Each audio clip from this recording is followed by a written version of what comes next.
Hallelujah. Praise God. We really bless God's name and we celebrate His goodness. Shall we pray, please?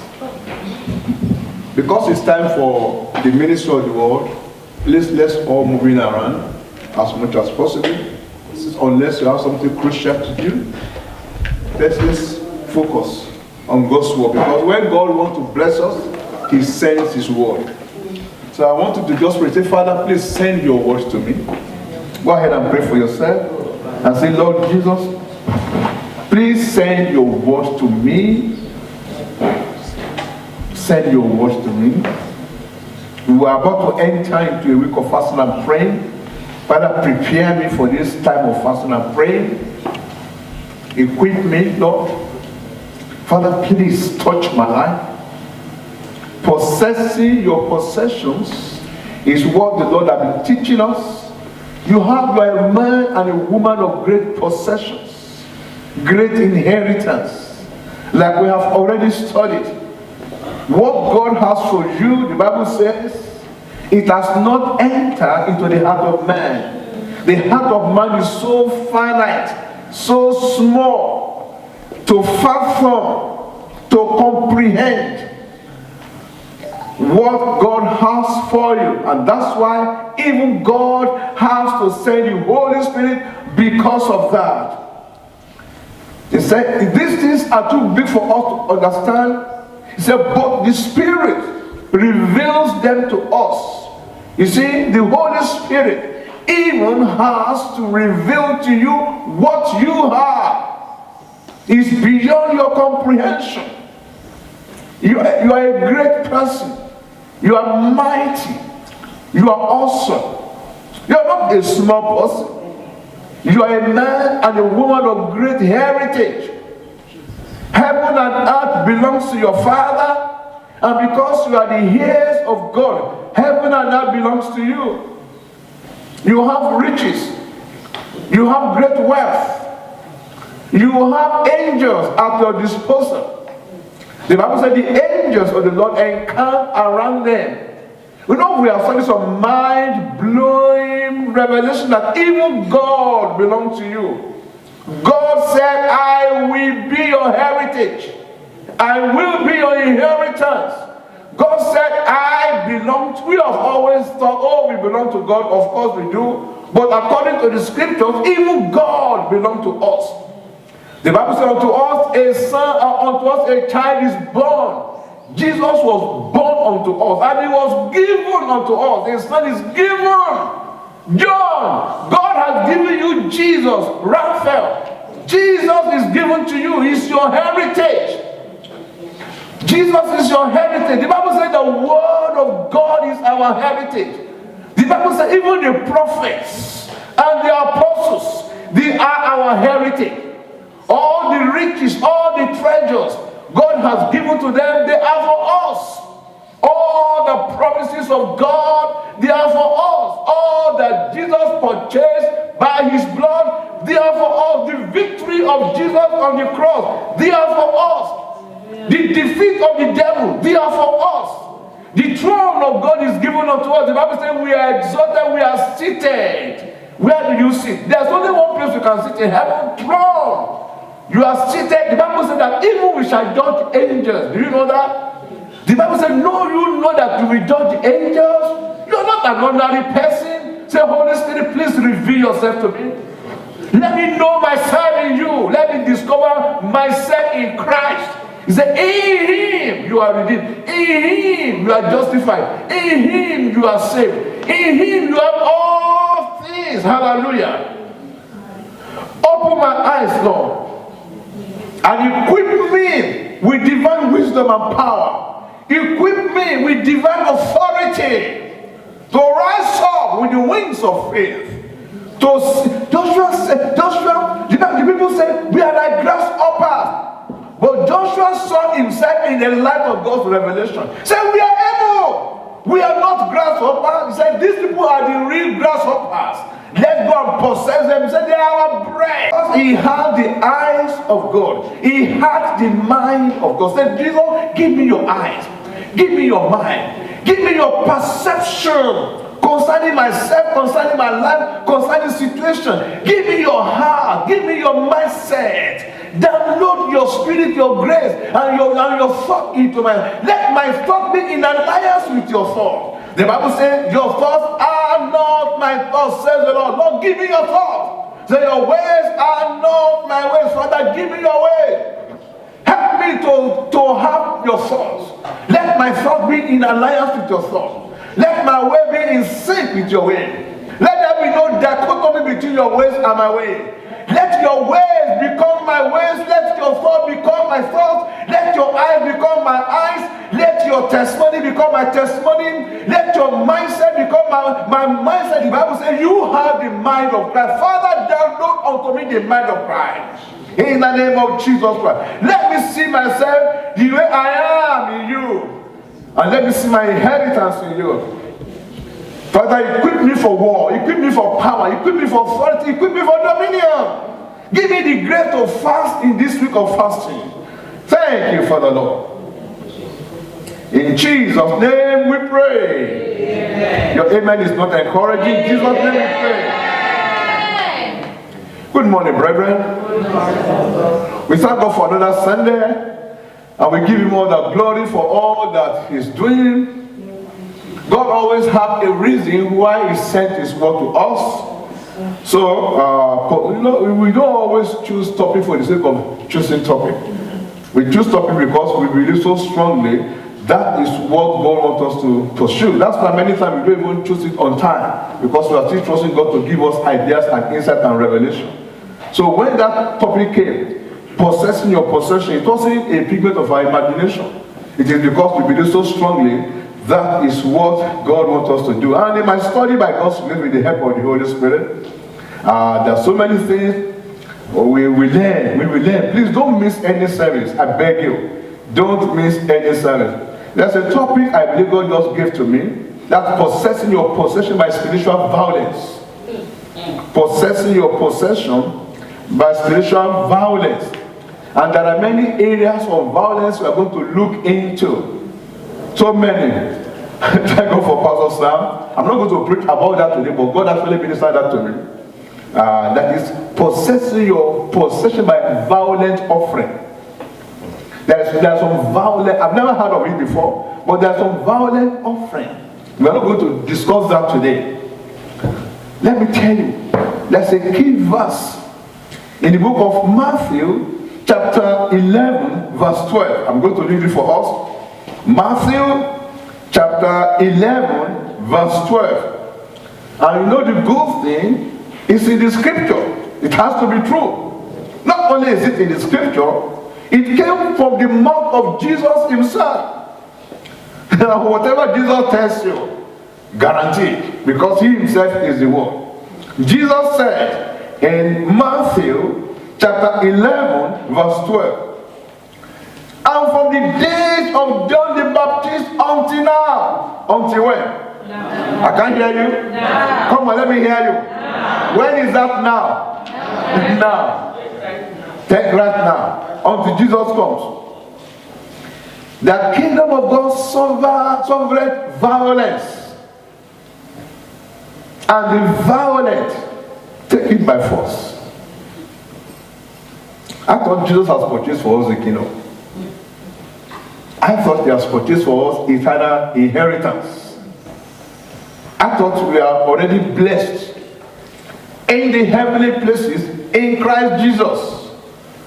Are those scriptures, are they true? Yes. I need to hear from you. Yes. Now I love us to preach together. Are those scriptures true? Yes. Are you blessed in the heavenly places? Yes. Has Jesus conquered Satan? Yes. Is Satan defeated? Yes. Are we blessed? Yes. Are we anointed? Yes. Are we God's children? Yes. And yet, I told you last week that every truth has its parallel. Every truth is parallel. The Old Testament that we have been studying, the Bible said in the book of Hebrew, it said they are the shadows of things to come. The New Testament is the substance, is the real thing. But there are principles we have to learn in the Old Testament. The Old Testament, they fought physical battles. Before they overcame the enemy, they have to go to physical warfare. They have to get their sword, their arrow, and all their equipment to fight. Of course, sometimes there's of course, it's the Lord that he was fighting. We read before in the book of Psalm 46, when God said God was the one that defeated the enemy. God destroyed their weapon. God shattered them. But people of Israel have to be there physically. It simply means that if they did not go to the battle, God will have no weapon to defeat the enemy. So the people of Israel became the weapons of God. Wow, did you hear that? They became God's weapon. They became the arrows in the hands of God. But you know what? They must be there physically. In Deuteronomy chapter 2, we read it last week. Let's read it again. Deuteronomy chapter 2 from just verse 24. Deuteronomy chapter 2 verse 24. Let me read verses 2 and 3. And the Lord spake unto me, that is Moses, saying, you have compassed this mountain long enough. Turn you northward. And in verse 24, God is still speaking to Moses. And God said, rise up. Please listen very well. Take your journey and pass over the river Arnon. Behold, listen to this. I have given into your hand Sihon, the Amorite, the Heshbon, the king of Heshbon, and his land. Did you hear what the Bible said? God said to Moses, on behalf of the nation of Israel, I have given to you Sihon. I have given to you the Amorite. I have given you their kings and their land. He said, begin to possess it. Isn't that good? But what was the next thing he said? And contend with him in battle. Hey, excuse me, Papa. Yes, because sometimes we have to ask questions to understand. God said, I have given the king to you. I have given the land to you. If I go there, what do? Go and possess, go and take. How should they go there? They should go there with their buckets, their container, to go and carry the booty. Am I right? That's the normal thing. God said, I have given them to you. Pastor Pega, I have given you the key to my car. Take now. Would you just this person is generous. That's what God said. Whatever is given to you, you still need to fight for it. Normally, you still need to go and fight against the enemy. If I have said I have given you my car, will you go to the car and be expecting some robbers to be there to fight and contend with it? Wouldn't they be, oh, pastor said he has given me his car? The next thing, just go there, open the thing. I'm very sorry, I've been using car that we know you need to key. I'll just go down, just see me like this, the car will just open, hallelujah. But I haven't gotten there yet. Now, but you just go there, go to the car, enter the car and kick it. Hey, baby, sit down, this is a new gift. You just should be driving, that's normal. But in the realm of the spirit, sometimes it's not as straightforward as that. God, let's read it again, verse 24, so that we understand the scripture. Rise up. Isn't that a good news? Take your journey and pass over the river Arnon. Behold, I have already given. It's not a future tense. It's a present tense. I have. What part of switch is that? I have given. Past tense. Is that past tense? Okay. English is not my first language. Don't worry. Whether that is past participle or present continuous, don't worry. I have given into. That was what happened to the early Christian. The early Christian will stop there. They say, no, it should be past participle. No. That has to be present continuous. No. Then they left the substance. That's how the enemy came in and messed the church up. So we are not going to condemn the grammar here. God said, I have given into your hand. Come. Just come. Bring that thing. You came at the right time. Come quickly, baby. God, I'm not Job, I'm just acting on his behalf. And this is Moses. And God said to Moses, move. Why run away from God? Move near. God said to Moses, I have given into your hand. I love the way she stretched forth her hands. That should be the norm. Want to shake my hand? That's the normal thing. God said, I have given into your hand. Hallelujah. Sihon the Ammonite, king of Heshbon. I have done what? Given. Come on now. I have done what? Given. Why are you not taking it? I said I've given. Hallelujah. God said he has given. And yet, naturally, you can't see it in our hand. But God said, in my own mind, in my own testimony, I was thinking of testimony recently in the book of Psalm 119. You will see God's word being referred to as testimony. The word of God is his testimony. Even though it may not look so, but because he has said it, he testified ahead of the physical manifestation.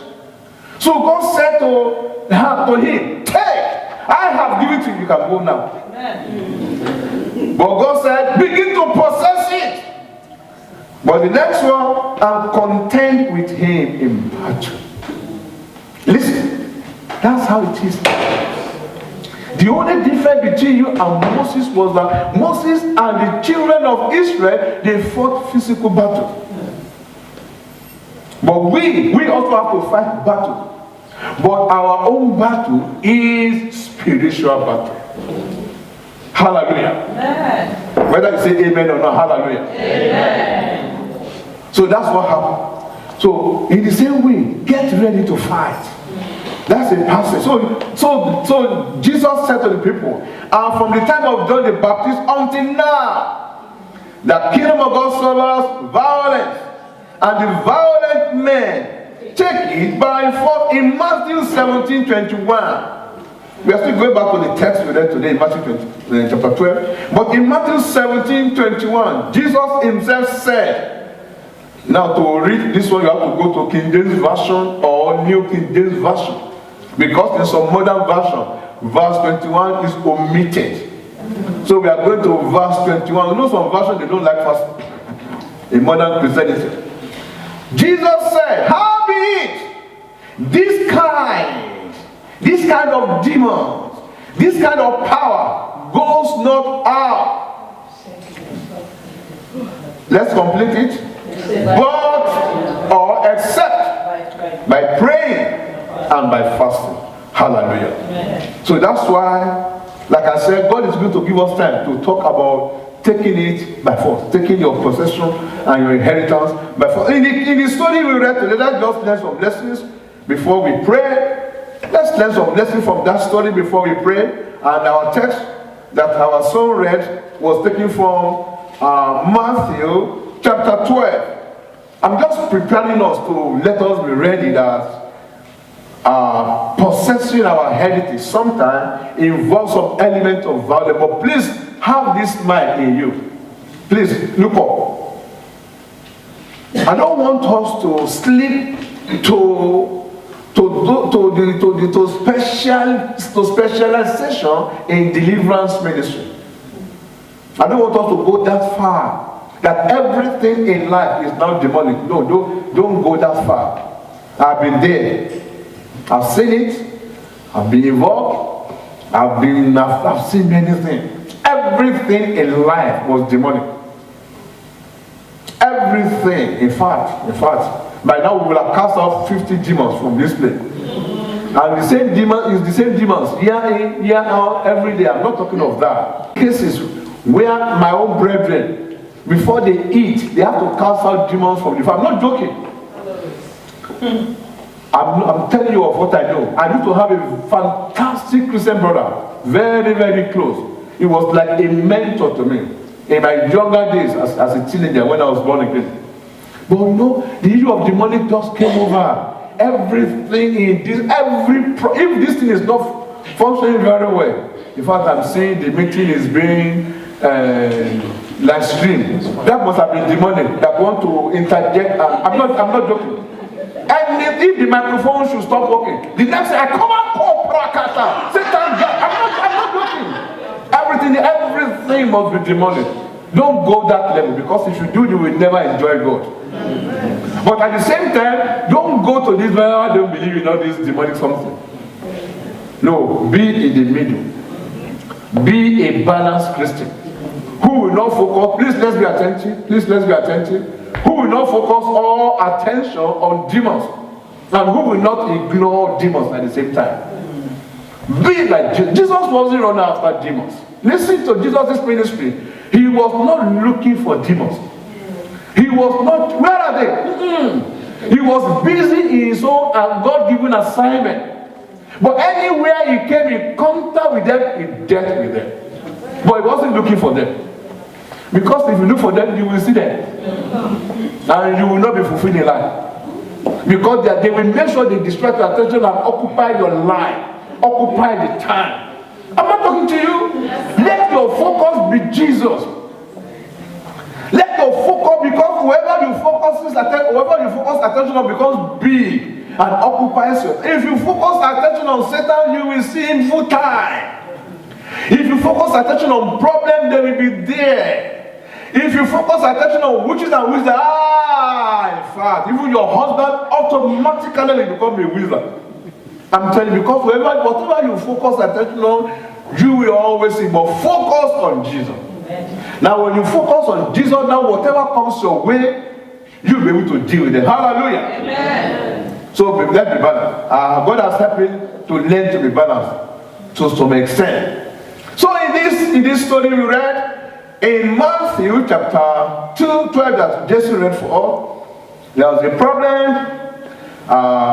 From verse 22, they brought unto Jesus one, we are not sure whether it's a man, a woman, a boy again, that was possessed with a devil. He was blind, he was possessed, he was dumb.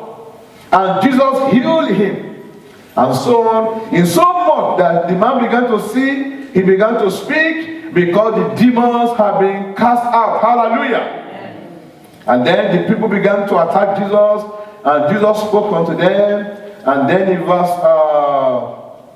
29, he said, or else, how can one enter into a strong man's house and spoil his... Can I have another version like NIV, please? Let somebody please open NIV for me and give it to me. Let me just... Verse 29. And please, we need to... please give it to me. Thank you. Or you come on, or let's have a microphone. NIV verse 29. Come on, let somebody give me NIV verse 29. I don't have the Bible. Okay, read it, let them hear it then. Again, how can anyone enter a strong man's house and carry off his possessions unless he first ties up the strong man? Thank you. Then he can plunder. Please, still come. Hallelujah. I know your phone. I will give you your phone after, unless we have this handheld microphone.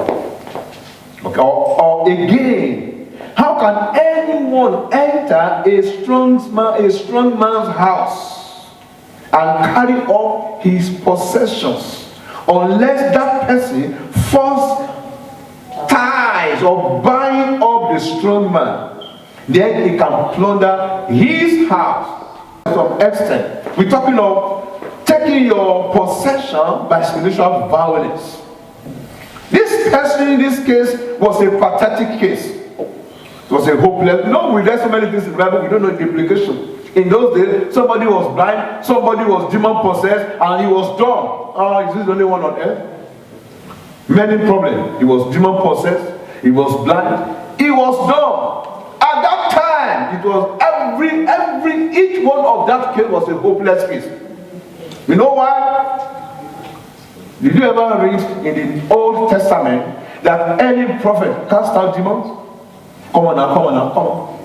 Did any prophet, Elijah, Elisha, those great men, did they cast out demons? Elisha, did they cast out demons? Isaiah, did they? No, they couldn't cast out demons. Satan has not been defeated. So Satan has his residence in people's life. He was the Alpha and Omega at that time, moving here and there, wreaking havoc on challenging. Then he was blind. Then he was dumb. Thank God for modern technology, modern science, modern social services. If anybody has any of those weaknesses today, they can be helped, whether medically or socially. In those days, nobody had time for everybody. Everybody had to survive and struggle for himself. So the moment you have any of those challenges, the person is grounded for life. He was demon possessed, he was blind. It was a hopeless case. No anointing to cast out demon. No adequate medical and social facilities to meet his need. And no, even by this time, before Jesus came, there was a period of 400 years. We call it silent, dark history of Israel. There was no revelation, there were no prophets, there was nobody to even deliver God's people. So when this boy or this person had this case, it was a hopeless case. It was a hopeless case. His destiny was ruined, and there was no hope for him. God's purpose for him and his inheritance had been destroyed. Because God said, behold, everything I have created was perfect. This was not God's original creation. But the devil went there and double-crossed him. He became Satan's heritage. Even though he was an Israelite, he himself became Satan's heritage. Satan possessed him. Satan owned him. Satan controlled him. Satan made his habitation in him. So the original purpose why God has sent him to earth has been destroyed. He was grounded for life. Nobody could have been more hopeless than that. Hallelujah. Amen. But not when Jesus is there. Number two, there was a confrontation. They brought him to Jesus. They brought him to Jesus. Why did they have to bring? They must have had something before. Because before this time, there were no casting out of demons. There were no opening of the eyes of the blind. There were no giving of voice to those who are dumb. But they must have had something. And they came to. Please, when you study Bible, don't treat a story in isolation. How do you study it? Look for similar stories. Look for similar stories. I mean, there was a case of a woman who heard about Jesus. She was bleeding, she was hemorrhaging for 12 years. And the Bible says she has tried everything. She has gone to all the doctors. And her case grew worse. You remember the story? Come on now. You remember the story? So it's not different from this one. That woman heard of Jesus.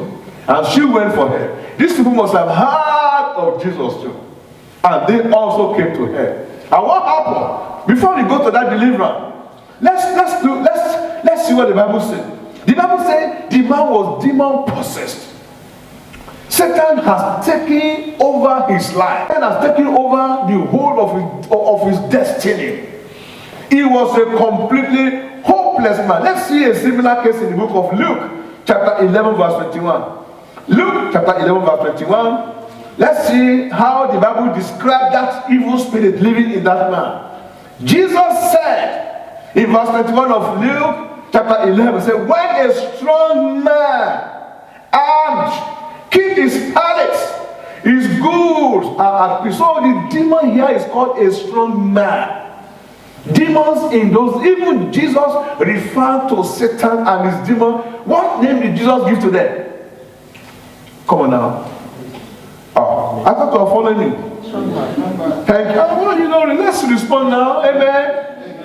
This place is too quiet now. Amen. Hallelujah. Amen. In Luke 11:21, Jesus said, when a strong man armed. Oh, okay.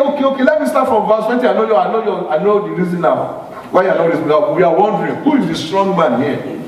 Let's see verse 21. Jesus said, but if I with the finger of God cast out devils, no doubt the kingdom of God, hallelujah, is come upon you. Now, when a strong man, he was talking of devil. So who was Jesus referring to here as a strong man? I can't hear you. What name did Jesus call the devil here? Strong man. Thank you. So when a strong man, so that demon of darkness or blindness that have taken over the life of this man. Listen, not every problem is demonic.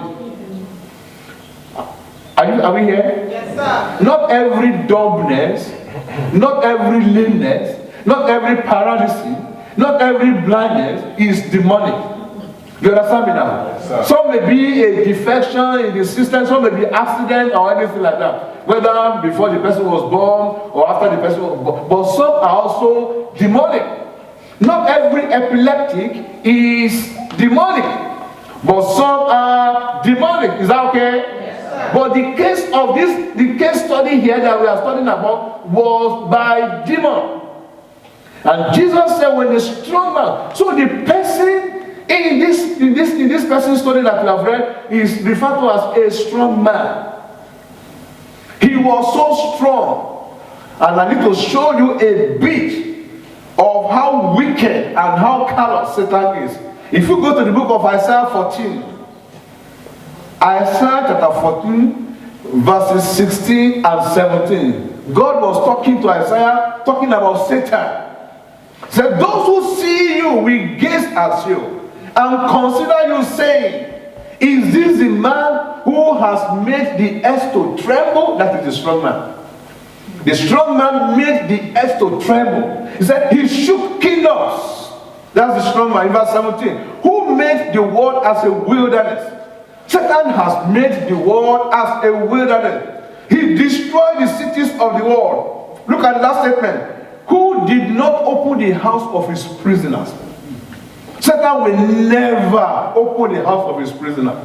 He will never. No appeal will suffice. No pleading will touch his heart. In fact, the more you plead with him, the more callous he becomes. You know we're talking of, it is only when you plead with God that he are. So Satan is the evil opposite of the Almighty God. This was the same strong man that has taken over the life of this person, that has destroyed his life. We're talking of spiritual violence here. Hallelujah. But then something happened. Another thing you have to know about the strong man. In verse 29 of our text, Matthew chapter 12, the Bible says, or else how can one enter into a strong man's house and spoil his good, except he first buy the strong man, and he will take his spoil. So you can see that the strong man has a house. He said, how can you go to a strong man's house? The strong man has a house. Please, somebody ask me, what is the house of the strong man? What is the house of the strong man? In this story, what is the house of the strong man? I want to hear, I want answer so that we know we are following. The man that is possessed. The man was the house of the strong man.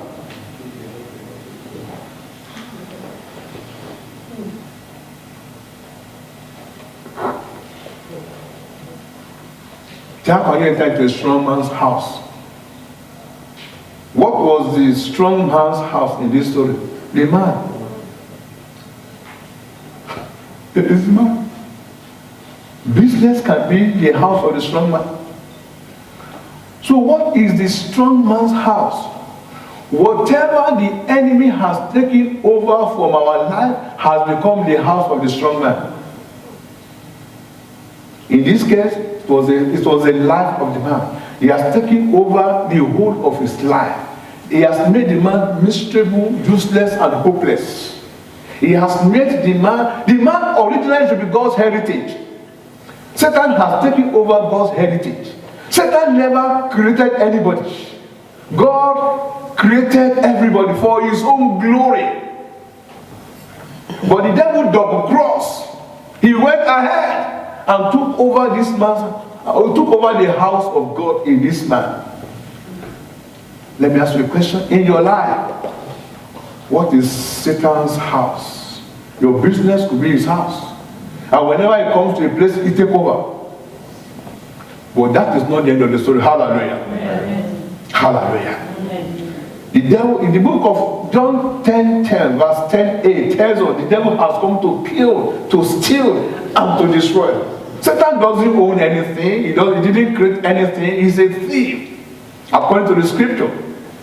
He has many houses and individuals and families. So many families have become the strong man's house. They're taking over their business, taking over their health, taking over their destiny, taking over all the good things that God has provided for us.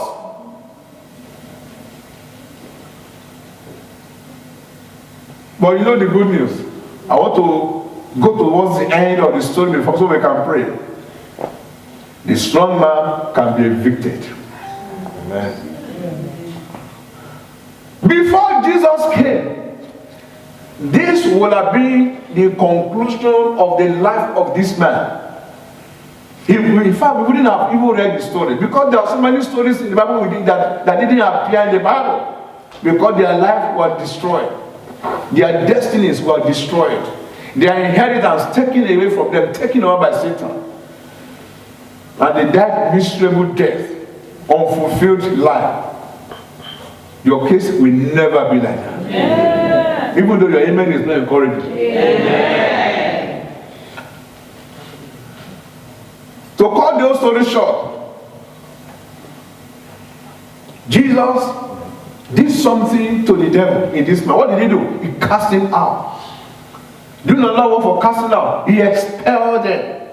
Another word for expel, he evicted them. He did what? Banished. He banished. Who said banished?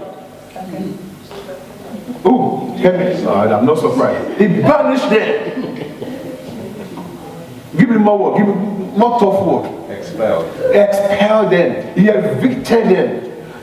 Was that a friendly match? Was that a friendly family transaction? No. What does it involve? Violence. Because why did it involve violence? The devil has taken over precedent. He wasn't expecting any challenge. Because for about 400 years before now, nobody has challenged him. The last prophet in Israel before this time was Malachi. He died 400 years ago. Those 400 years in Israel, there were no open revelation, there were no open vision, there were no prophet. We call it the dark age in the history of Israel. The devil came here, he has wreaked havoc. And he thought he will continue it. But somebody, the Bible say, oh hallelujah. There's a greater man. Jesus said, when a strong man armed, he keeps his good. He said, but when a stronger than him comes. Whew, hallelujah. You have a stronger than him. And you know another good news? God has made you to be stronger than him. Not only do you have the stronger one, you have the stronger one living in you. Hallelujah. So Jesus came. It was a clash of kingdom. It was a clash of kingdom. It was a clash of authority. When the stronger than him came, hallelujah, he disinherited Satan from that place. He evicted him. You remember where we have read in Isaiah chapter 14, in verse 17, that Satan will never release his captive. He will never. So most of you are from Africa, you know how they have this place. And they don't, so he doesn't release his captive. He's by force. He's by force. Hallelujah. But Jesus came. He evicted Satan. He destroyed him. He disinherited him from that place. He cast him out. And then the man's heritage was restored. Hallelujah. What was his heritage? His sanity. He became a man of sanity. He could now hear. He could transfer business. He could see. He could go anywhere he wanted. He could speak. You know, in those days, because he couldn't speak, possibly he couldn't even hear. They would just be talking before, and even if you could hear, I will still be close to those who are dumb before. I'll be close to them. There was a family in my village, 3 boys. The 2 of them were dumb, and they can't speak, they can't hear. What do you call that? Deaf and dumb. The same sibling. I know them. One of them was my friend. Very popular in our village. And they easily get angry. Because they can't talk, they can't speak, and they can't hear. They can't transfer business. Hallelujah. And nobody to assist them because in those everybody was fending for himself. But Jesus sorted the whole case out. Let me tell you something. You are not at the mercy of Satan. And Jesus said, you also can do this. But he said, one of the ways you can do it in Matthew 17:21 that we have read. He said, this kind of problem, this kind of demon, this kind of situation will not go except by praying and fasting. Because it will take aggressiveness and violence. It will take prayer that we pray and pray and pray and will not stop praying until the victory is achieved. Hallelujah. Amen. So in conclusion, this man was delivered. He was set free. His destiny was restored. His glory was restored.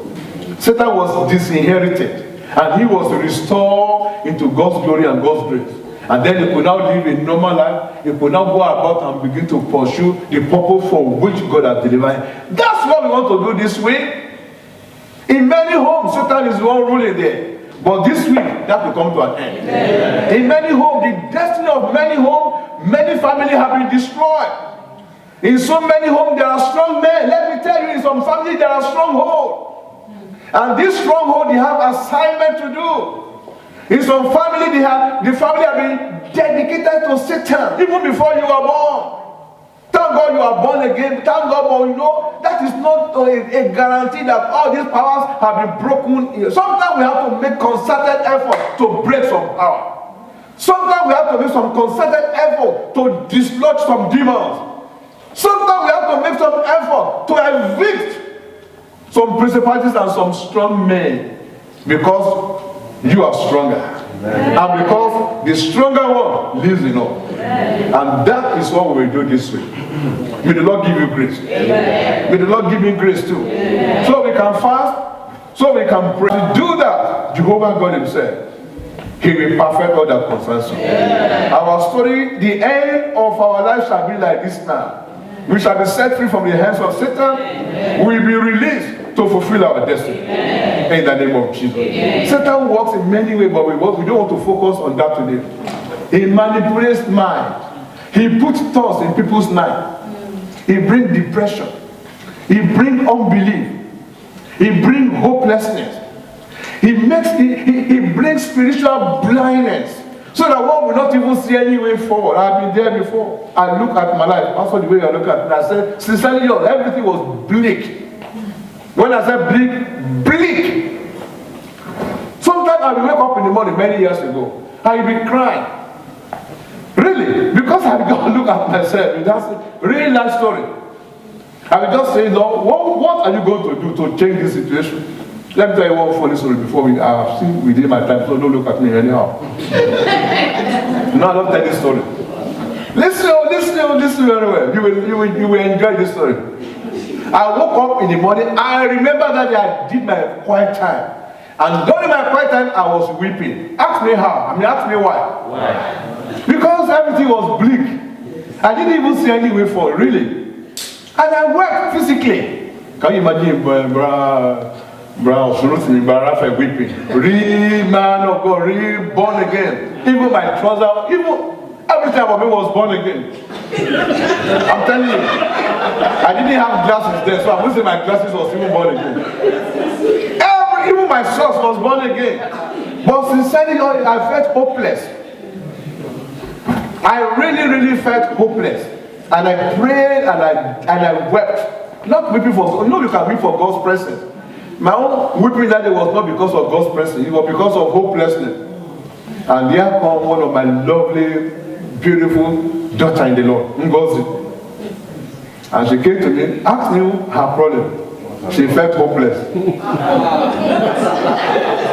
She was going through horrendous persecution. She was my secondary school. She was my girl in the secondary school. One of those people who are breaking out in the law by the grace. And her house wasn't far from me. Her father has rejected her secondary school girl. Her mother rejected. She had become an outcast. And unfortunately, she has a very nasty problem that I won't mention. And yet, God did not take away that affliction to compensate her for being a Christian. The problem was there, and then she became an object of ridicule. An extreme, she was the father's darling. The moment she became born again, the father hated her like no man's business. And she came, hopeless girl. And guess what I did? I cancelled her. Cancelled her. Gather her to pray with her. The next time we met, you know what she told me? She said, sir, she said she was floating when she was going. I'm quoting her verbatim. She said it was like if her feet were not touching the floor. That was exactly what she said, maybe in another English. But she said, sir, wow, thank you, sir. It's like when I was going, my feet did not touch the floor. I was so happy I was floating. And after she has gone, you know what I said to myself? Listen, this is real life, 100%. I said, Mr. Counselor. That's what I told myself. I said to myself, Mr. Counselor. Nobody to make fun. I made fun of myself. I said, Mr. Counselor.